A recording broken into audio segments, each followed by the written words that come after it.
tout comme une personne qui veut éliminer son surpoids se rejette au lieu de s'accepter. Nous savons que même si nous arrivons à nous débarrasser de quelque chose ou de quelqu'un parce que nous ne pouvons pas l'accepter, ce n'est que temporaire, et cela revient en force. Parfois sous une autre forme, mais qui nous fait autant souffrir. Reconnaître quelle blessure est activée et comment l'accepter t'aidera à ne pas te servir du masque associé à cette blessure. Tu seras agréablement surpris de découvrir que tu peux très rapidement mettre un baume sur une blessure pour qu'elle arrête de te faire souffrir. Ce baume se nomme l'acceptation. Peu à peu, les blessures diminuent en intensité et font de moins en moins mal au moment où elles sont activées. Je présume que tu es au courant du pouvoir de l'acceptation, puisque c'est un sujet qui revient dans tous mes livres, toutes mes conférences, tous mes audiolivres et tous nos ateliers. Si nous continuons d'en parler inlassablement, c'est parce que l'ego rappelle surtout la souffrance du passé et fait oublier ce qu'on entend de nouveau. Comme dans tous mes autres livres et audiolivres, je continue à te tutoyer. Aussi, je tiens à préciser que lorsque le masculin est utilisé, je m'adresse tout autant à la gent féminine. Si ce n'est pas le cas, ce sera précisé. Pour t'aider à être plus conscient du degré d'importance de chacune de tes blessures, ce qui représente une autre raison majeure de l'écriture de cet ouvrage, je citerai de nombreux exemples de blessures activées. En effet, au fil des années, il m'est souvent arrivé de demander à des personnes qui connaissent bien le sujet « Es-tu conscient de la blessure qui a été touchée dans la situation que tu viens de me décrire ?» Et la personne pouvait me regarder toute surprise, car elle n'avait vu que son impatience, par exemple.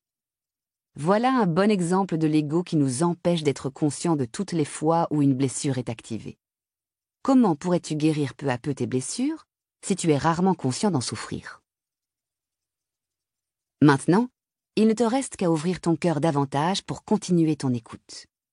À la fin de chaque chapitre, je te propose de prendre un moment pour réfléchir à ce que tu décides d'appliquer dans ta vie à la suite de l'écoute de ce chapitre. Je te rappelle que pour expérimenter des changements concrets et favorables, tu dois décider de faire des actions différentes dans ton quotidien. Tu dois aussi accepter de ne pas avoir pu faire de changements auparavant. Deux choses sont infinies, l'univers et la bêtise humaine. Mais en ce qui concerne l'univers, je n'en ai pas encore acquis la certitude.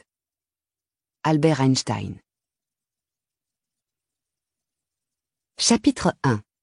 Révision des 5 blessures. Pour commencer, je te rappelle que nous venons tous au monde avec des blessures que nous devons apprendre à accepter. Elles se sont développées au fil de nombreuses incarnations et selon notre plan de vie, certaines seront plus souffrantes que d'autres. La souffrance a un degré différent pour chacun, et la plupart d'entre nous ne savent pas d'où elle vient ni comment faire pour l'arrêter. Tout ce que nous savons, c'est que de nombreuses personnes et situations nous font réagir et donc souffrir. Voilà pourquoi il est si intéressant de découvrir la source de nos souffrances.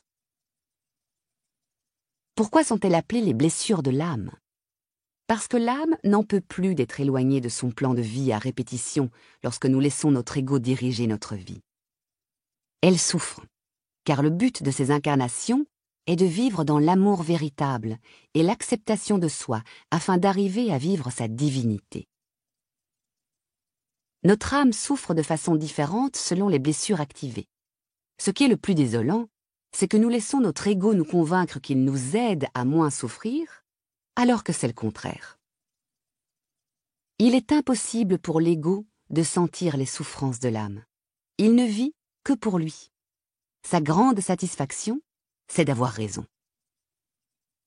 Le moyen préféré de l'ego pour nous éviter de sentir la souffrance engendrée par une blessure est de nous inciter à porter un masque chaque fois qu'une d'elles est activée.